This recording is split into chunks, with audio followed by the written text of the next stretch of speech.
My cousin called last month. She's moving to Calgary from Saskatchewan. She's been saving for years and asked me one simple question. Joel, where should I actually buy? Not what the market's doing, not what's the benchmark price, just where. And I realized that's the conversation most agents never have on camera. Because giving a real answer means being honest about which areas have problems right now. It means saying things that might make someone uncomfortable, and a lot of agents aren't willing to do that. I am. So today, I'm going to give you the same answer I gave my cousin. Every major Calgary district, what it's actually like to live there, who it's right for, who it's wrong for, and the stuff the brochure never tells you. Quick thing before we get into it. If you're new here, hit the subscribe button. This is real data, real opinions, no fluff. And if you want to talk about your specific situation after watching this, reach out. I'm Joel Borsos with First Call Realty Services, and the link to book a call with me is in the description. No pressure.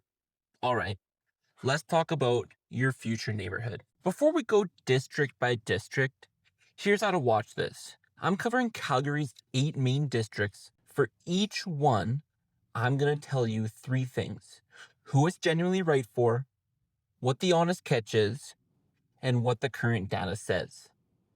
I'm not going to tell you every district is great. That's what brochures are for. Some of these areas are right for certain buyers and wrong for others. Some have specific segments where the data is a red flag right now. I'll name it all. Use this like you're talking to a friend who happens to know Calgary real estate inside and out. That's the point. Let's start at the top, the West End. Aspen Woods, Springbank Hill, Signal Hill, Coach Hill, Patterson. This is what happens when the mountains got close enough to Calgary that people decide to build $1 million home just to stare at them. And honestly, I can't argue with that logic. The West has the highest detached benchmark price in Calgary at just over $1 million. It also has 1.77 months of supply, which means if you find the right home there, you're competing for it. Multiple offers on well-represented properties still happen in this area. Here's what I'd tell my family. The West is the right move if you can genuinely afford it without stretching. Not technically pre-approved for it if nothing goes wrong, actually afford it. Because in 1.77 months of supply, you may need to go over asking. And over asking on $1 million home is a sentence you want to be ready for when you start looking. The honest catch. The West isn't where you make money fast. Prices are nearly flat year over year, down less than 0.25%. This is a hold and lifestyle district. You're buying the mountain views, proximity to skiing, the West Side Rec Center, and the school networks. The appreciation story here is slow and steady. If you want growth potential, other districts give you more at a lower price. Who is this for? Dual income professionals, empty nesters who've built enough equity elsewhere and want to upgrade, and people who genuinely prioritize lifestyle and have the budget to back it up. Who should look elsewhere? Anyone who's at their financial ceiling. The West is unforgiving if you're stretching. One car repair and one surprise home repair at this price point, and you're stressed. The Northwest, Tuscany, Royal Oak, Arbor Lake, Edgemont, Nolan Hill, Scenic Acres, Ranchlands, Hawkwood. This is where Calgary families go when they're serious. And I mean that as a compliment. The Northwest has some of the best school access in the city, tight-knit community vibes, and you're close enough to the mountains that a weekend ski trip doesn't require a packed lunch and a prayer. Arbor Lake gives you private lake community inside city limits. That's not nothing. Here's what's interesting in the data. Northwest semi-detached prices are up 1.97% year over year. In a market where almost everything is down, that number stands out. Demand for that product in this district is genuinely strong. The honest catch here, and I'm being real with you here, is Crowchild Trail. If you work downtown or in the south part of the city, there will be mornings where you're sitting on Crowchild wondering what decision led you here. Traffic is real. It's not a deal breaker, but it's the cost you pay for living in the Northwest. And nobody puts that in the listing. Now, this is very subjective because if you're coming from other major cities like Toronto or Vancouver, you're going to laugh at the commute times going into downtown. But if you're not one that is used to traffic, this might be a different story for you. The other catch, at $7.99 benchmark price with 2.01 months supply, you're not getting a deal here. You're paying for what the market says this district is worth. Walk in expecting to negotiate a great price and you'll be disappointed. Walk in knowing exactly what you want and be ready to move. And the Northwest will reward you. Who is it for? Families with kids, particularly if schools matter to you, people who want an established neighborhood with real amenities, anyone who values community infrastructure over edginess. Who should look elsewhere? First time homebuyers on a tighter budget, the Northwest will stretch you, and then you'll have nothing left over for life.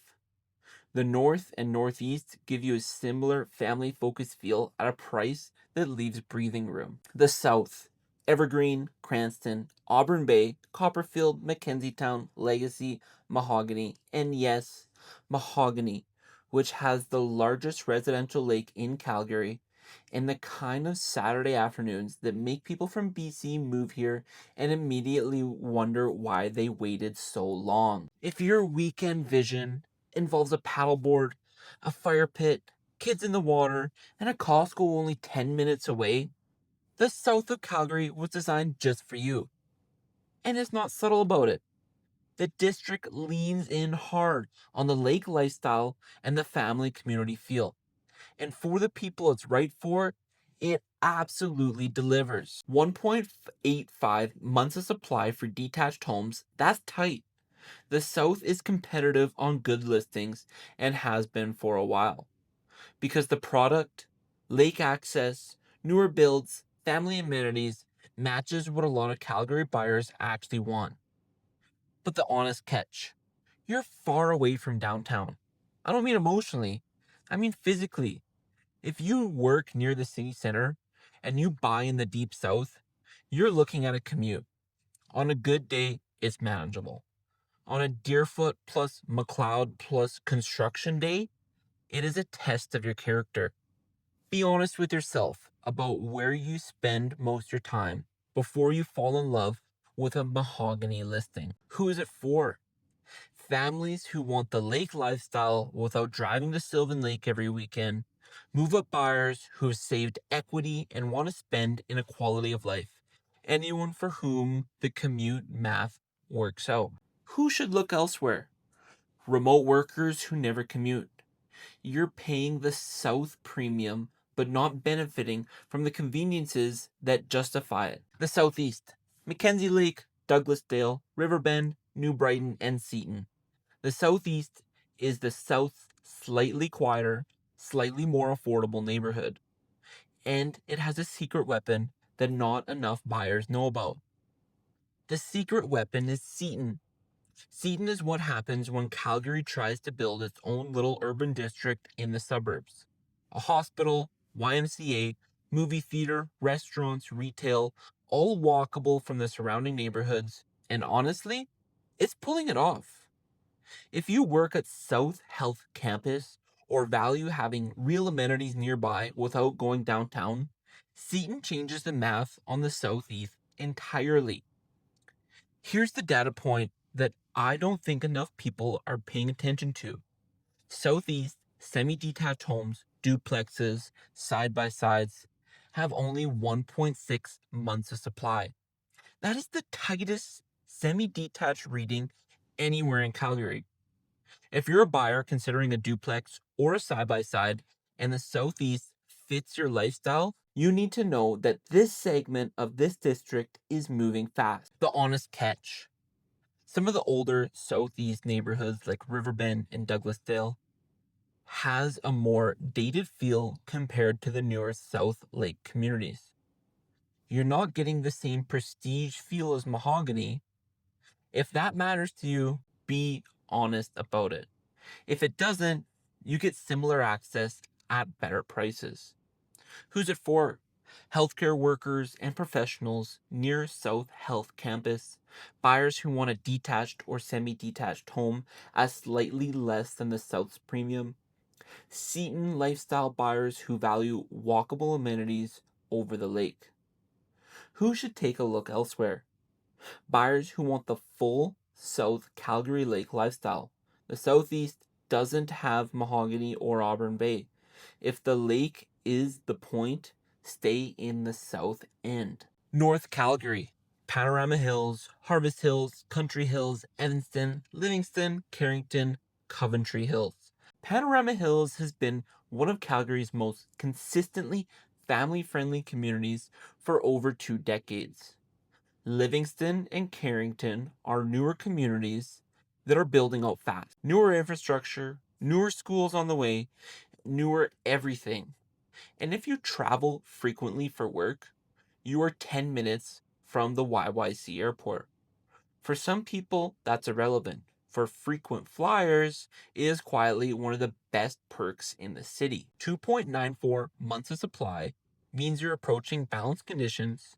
You have more time than you do in the south or northwest. You can write conditional offers with more confidence.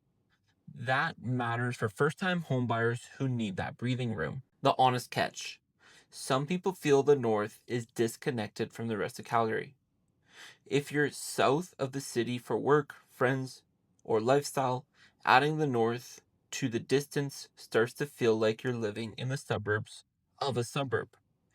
Infrastructure in the newest communities is still catching up, and the total residential benchmark being down 5% year over year tells you the market is softer here than in the south or the northwest. Who's it for?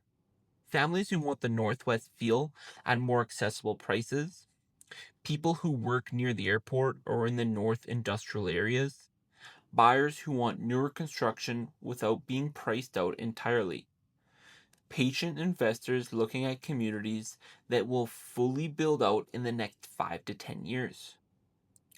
Who should look elsewhere? People who do everything in the south or southwest into the city. Adding North Calgary to a southern lifestyle adds real commute time and wear that shows up over the years. Now, I'm going to make this a two-part series because there's just too many parts of Calgary and too much information to cover in just one video. So if this first part pertained to you and a situation that you're looking at and want to get into, then click the link in the bio, book a call with me, let's sit down, go over all the data, and make sure this is the right move for you. Thanks for watching.